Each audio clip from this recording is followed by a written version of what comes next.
Hi, I'm Ben Schreiber, and this is my final presentation. Today I'll be presenting on the Internet of Things.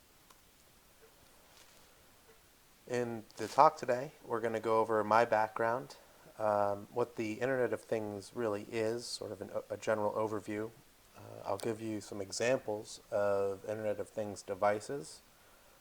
We'll talk about some key firms and what they are doing to advance the Internet of Things.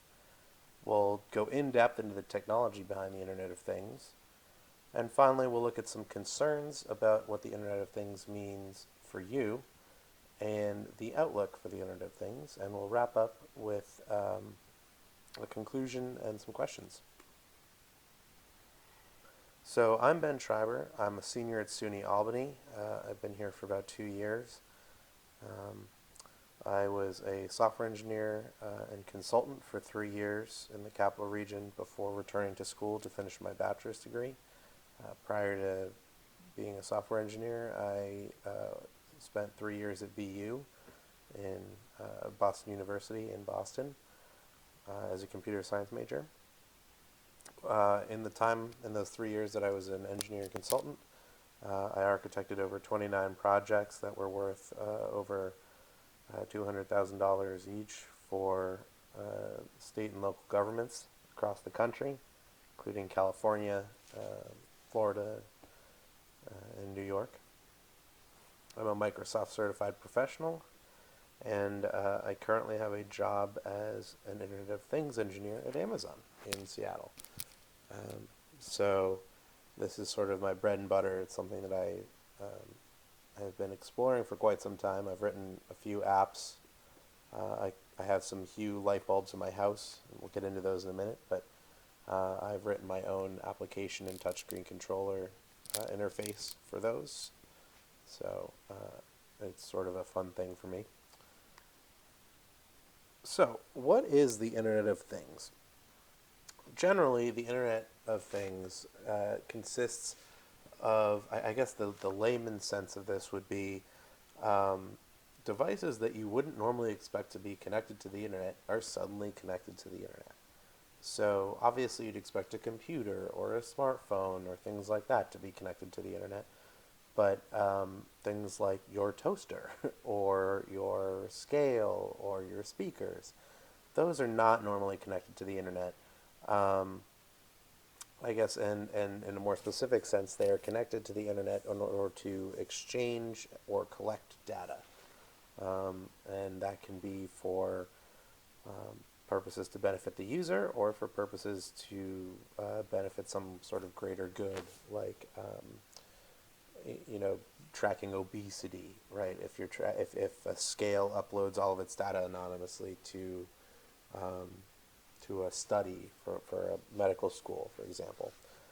As I just mentioned, data can be used individually or aggregated. So you can look at, let's say, individual weights on a scale, or you can look at the average or overall trend of weight on a scale. So the data can also be generated by machines or users, which means that a scale, for example, would be a machine generating the data and uploading it or sharing it, whereas user-generated data would be something more along the lines of, like my Hue light bulb, for example, where you can turn lights on and off simply by touching a button on your smartphone.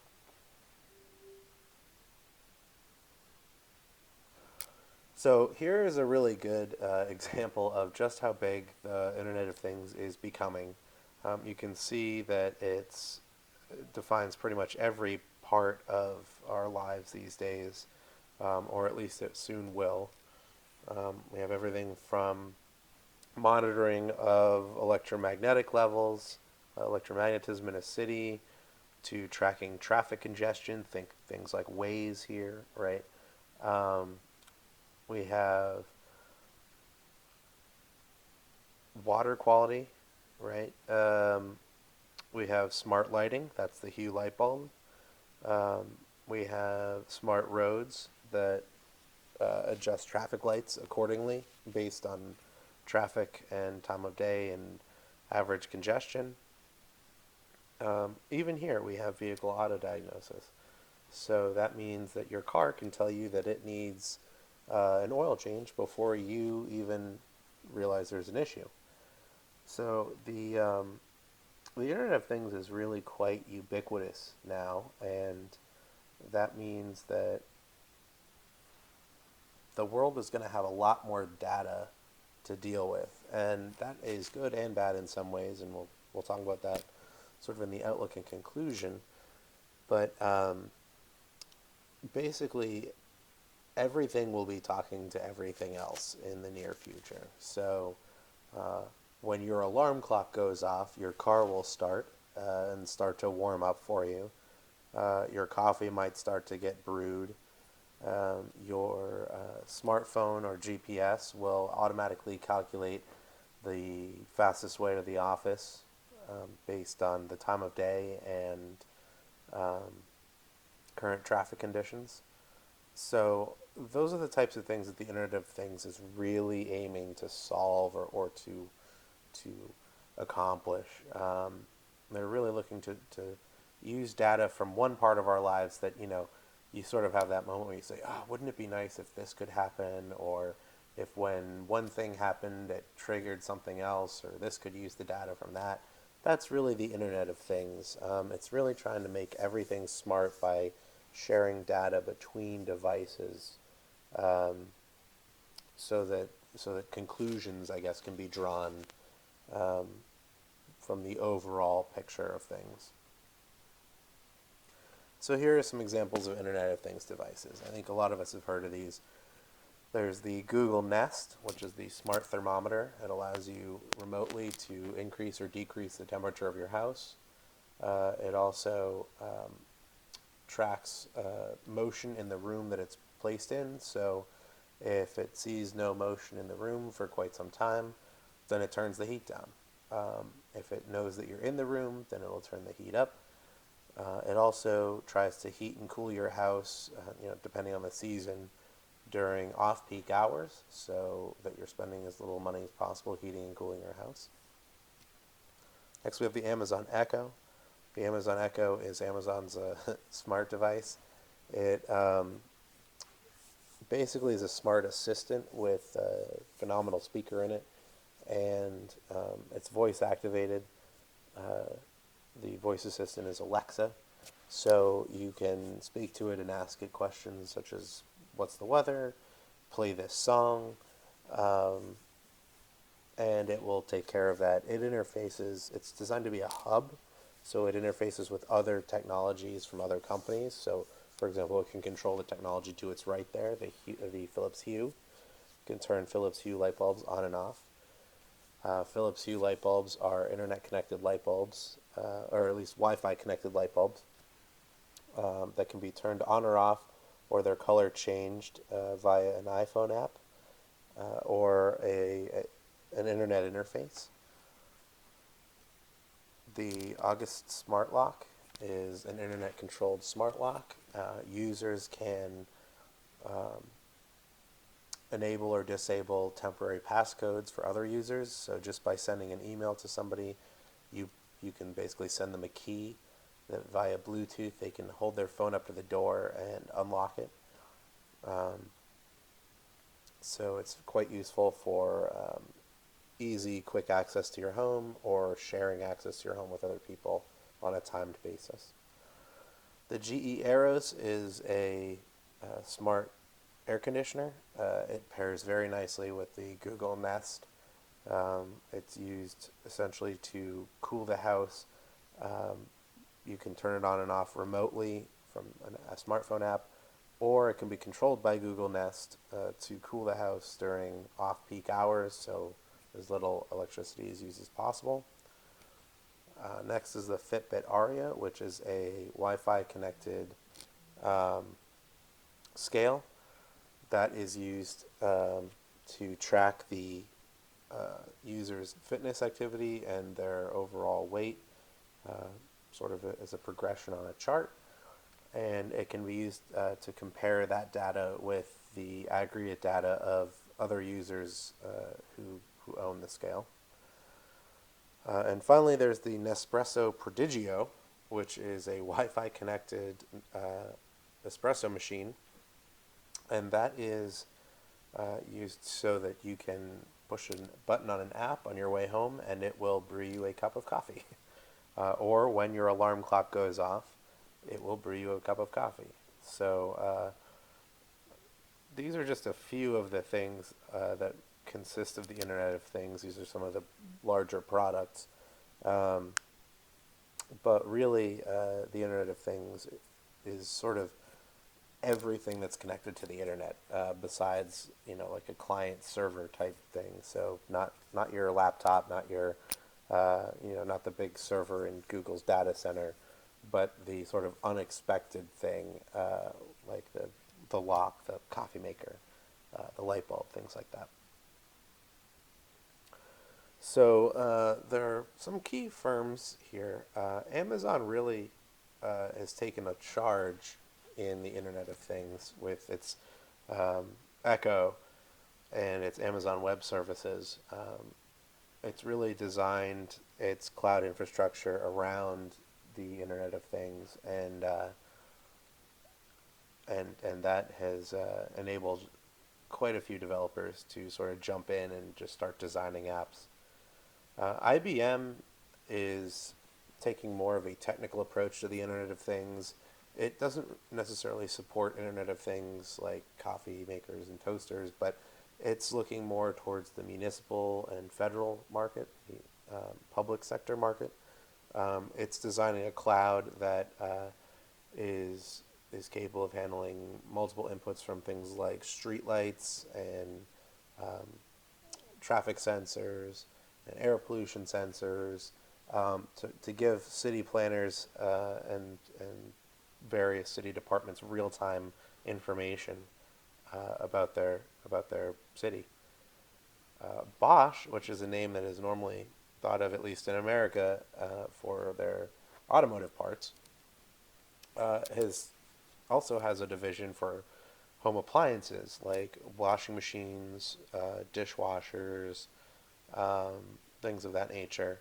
And they have started integrating quote unquote smart technology into these things so that they can be controlled remotely, and they can also provide data to the owner of those devices about energy usage, um, efficiency, peak times of day, things like that. So they're an unconventional player in this particular market. Cisco, the networking giant, not a big surprise here. They aren't really focused on the cloud infrastructure per se. They're really focused on creating network devices that are friendly to the Internet of Things, that can handle short bursts of traffic, that are just little blips of data from these sensors or from these devices to the web. Not a lot of interaction, no interface going back and forth. Just updates, really. Just basically post statements or put statements. So um, that's really their focus. AT&T is not surprising, but it's also not expected. Um, Basically, AT&T, uh, everyone knows them right now as a wireless provider, and that's really what they're banking on. They are creating data plans for Internet of Things devices that really need cellular um, communication. So, for example, wireless or remote automobile diagnostics, right? Those require that the car is not always going to be in range of Wi-Fi. So, to solve that problem, AT&T is developing chips and plans that support sort of always on, always connected devices like that, you know, type of automobile connected technology. And finally, Microsoft. Microsoft is not a surprise here at all. they've been working solidly on their Internet of Things for quite some time. They have created part of their Azure web infrastructure specifically suited to the Internet of Things. And it already has a lot of interfaces for many of the Internet of Things devices that are already out there through partnerships with those companies or just through a simple open API provided by those companies. So it's sort of like Microsoft's cloud infrastructure meets if this then that, for those of you who are familiar with that service. So the technology behind Internet of Things is fluid at best. It involves a combination of hardware and software, and uh, the hardware at this point is pretty standard. There are only so many ways to build something, but the standards for the software and the protocols, those are not so well sussed out yet. So for frameworks, we have XMPP, which is the Extensible Messaging and Presence Protocol. That's really designed for direct communication between devices. Then we have REST, representational state transfer, which is designed for TCP/IP communications.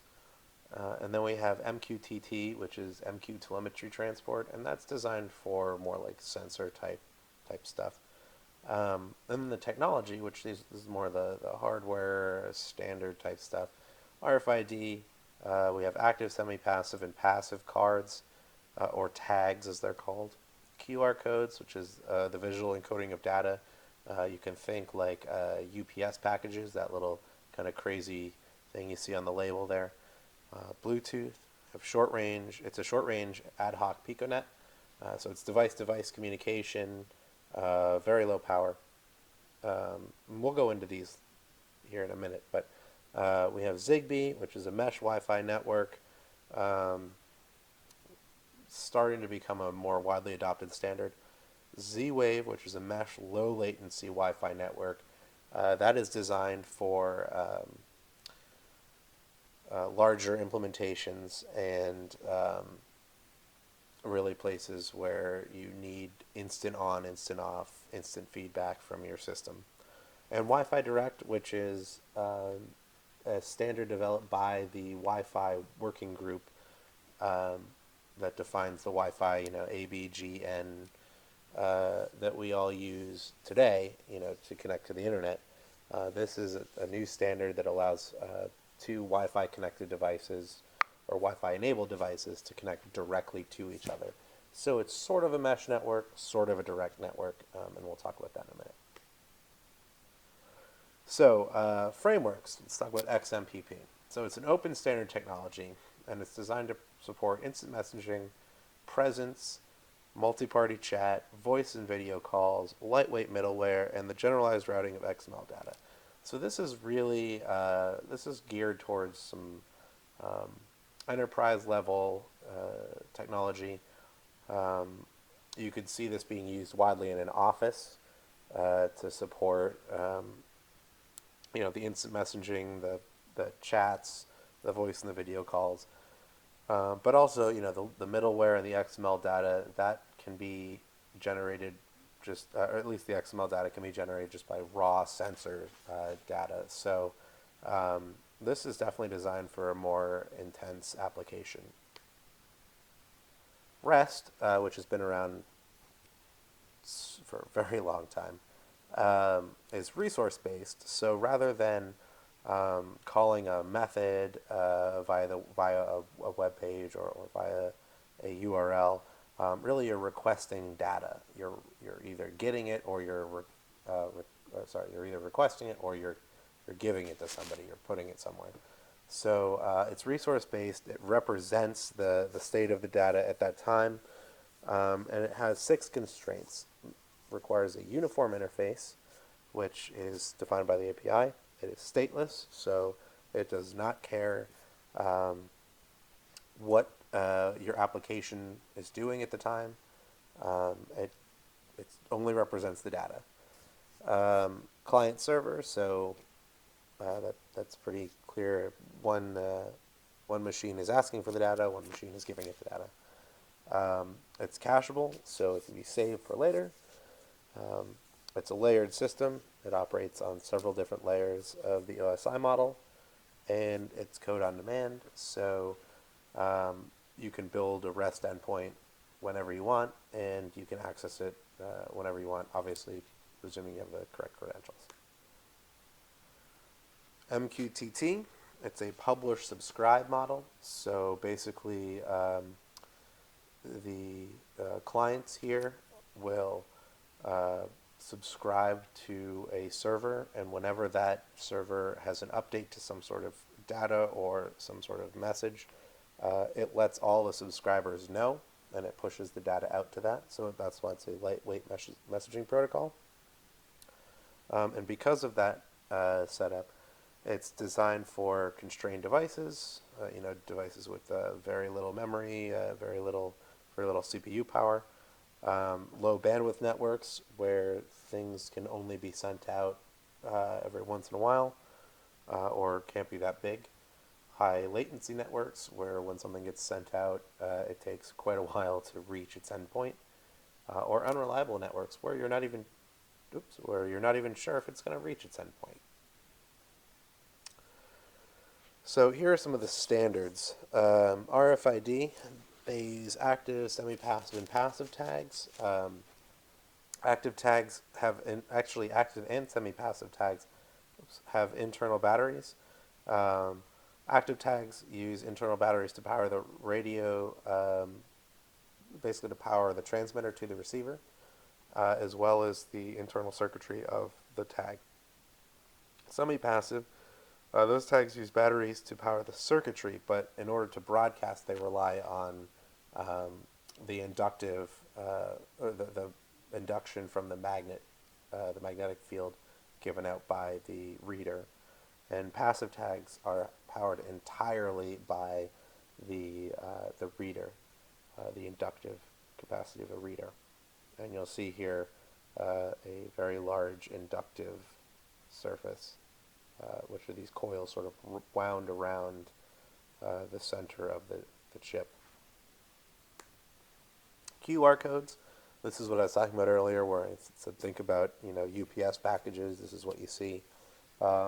They enable quite a bit of data to be encoded visually, so they can be read quite easily by scanners. They can be printed very small, they have very small size. They are dirt and damage resistant because there's redundancy in the data. They're readable from any direction because they are scanned as an image. So essentially, given these three squares, the image can be rotated until it is aligned in the way that it should be and then read. And there's a structured append feature, which means that if you need to append data to it, because the QR code really only contains an identifier for the most part, data can be appended to the database. Bluetooth. This is one we're all probably pretty familiar with. It's chip-based. You have to have some sort of hardware to use it. It's direct device to device, so phone computer to phone computer, or headset, or something of that nature. It's secure, so the devices have to pair before there's communication, which usually involves a 4-digit passcode that's either set on one device and entered on another, or is a standard on one device and must be entered into the pairing device. It's very short range, so it can only reach about 5 to 10 meters is the working range. And it creates a piconet, which is a network of devices that are connected using Bluetooth. Ultimately, a piconet is a very, very small network of connected devices. Think about it as a hyper-local network. Next, we have Zigbee. Zigbee is probably one of the most widely known Internet of Things standards. It's a standardized cross-platform protocol. It uses low power. The Zigbee standard dictates both standards for hardware and software interoperability. and it works on the application layer of the OSA model, um, which is really well, it works on all layers of the OSI model, but the application layer is the only one that a developer would really interact with on a day-to-day basis, because that is really really where the information the developer want to use is for the most part. The lower layers are simply network information or querying how the what types of transmission mediums there are on the network, which is not often very relevant to the developer. Next we have Z-Wave. This is a plug-and-play technology. It's ultra-low power, ultra-low latency, and it is a very strict standard. It requires devices that carry its certification, or that carry its name to be certified. It is a mesh network using Wi-Fi, where every node is a repeater. It is designed for the Internet of Things devices to communicate securely. So everything is already encrypted. All communication is encrypted to 256 bits, or 256-bit encryption. So it's a pretty speedy technology that hasn't really gained a ton of popularity yet, but it's up and coming, and I'd expect a lot from Z-Wave in the future. Wi-Fi Direct uses the existing Wi-Fi infrastructure. It's machine to machine, so you can actually create a one-to-one connection, like a computer to a computer, or you can create a group of machines, which could be a bunch of computers, a couple of phones. It is secured using WPA2, a technology or an encryption schema that I'm sure we're all familiar with our common Wi-Fi setup here that we use every day. And it utilizes the maximum speed of the slowest device in the group. If you are using a group, if it's just two, whichever one has the slowest transmission speed, it uses that. As long as that transmission speed is less than the maximum receiving speed of the computer on the receiving end. This is something that hasn't gained a lot of traction, which is surprising considering it's backed by the people who basically have codified the Wi-Fi standard.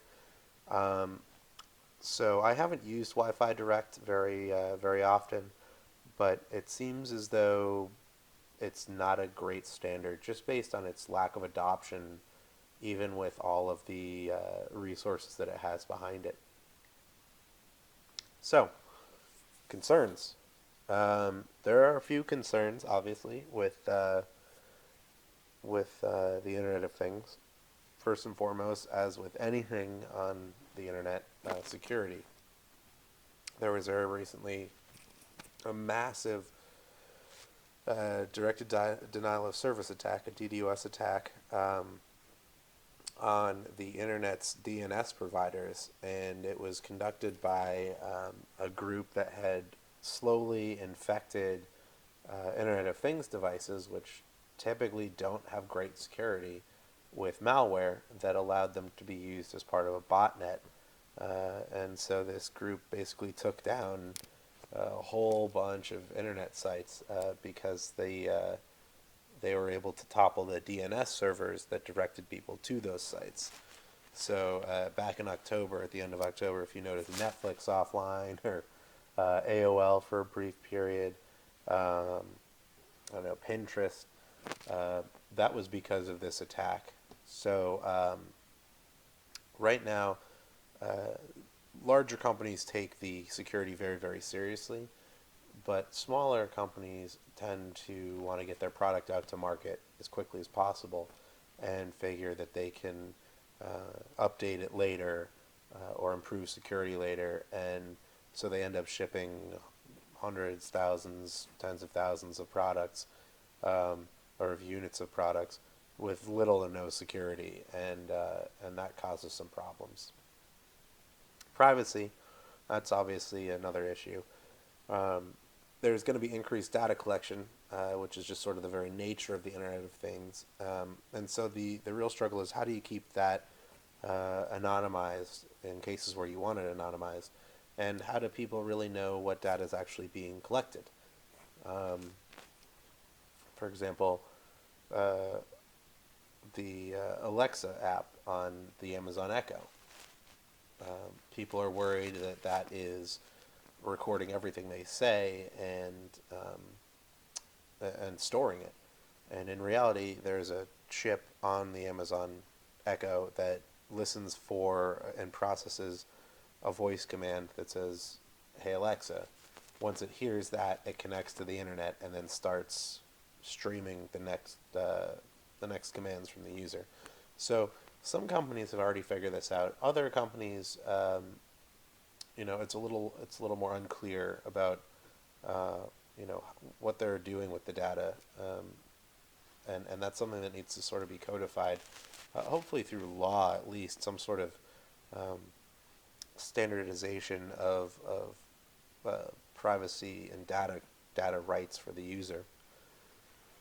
And from more of a mechanical, I guess, standpoint, the amount of data generated just from the Internet of Things is going to be massive.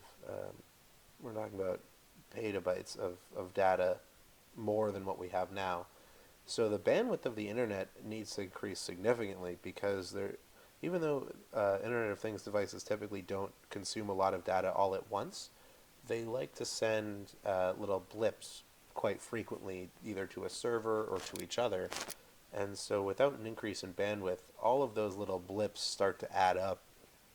And, with millions or billions of devices connected to the internet, that would quickly overwhelm the capacity of current bandwidth. Also, the number of IP addresses, that shouldn't be as much of an issue now, because the switch from IPv4 to IPv6, which has, by a factor of, I think, 10 or 20, increased the number of IP addresses that are available. But because smaller and smaller devices are going to be connected to the internet, and they all need their own IP address, that puts a crunch on that space as well. So I would see IPv6 addresses getting used up much more quickly than IPv4 addresses were. Finally, we have the outlook. So there are supposed to be about 50 billion connected devices by 2020. And this is due to the increased number of sensors in unconventional devices and places, or the use of existing sensors that are now connected, using sensors in your smartphone, using sensors in your home, and sort of connecting them all up and drawing some sort of meaningful conclusion from that data. That is going to lead to a significant increase in the number of devices. It will also lead to the increased efficiency of systems. So, for example, going back to the example of the smart grid or smart traffic system, it would be able to sense when cars are turning or are traveling certain directions, where they're going, the times that the traffic is the most dense, and where. And you could probably correlate that with data like the weather, events in town where they're located, and start to get an idea of how traffic lights should behave, so that it can move people as efficiently as possible, from high density areas to low density areas, or vice versa.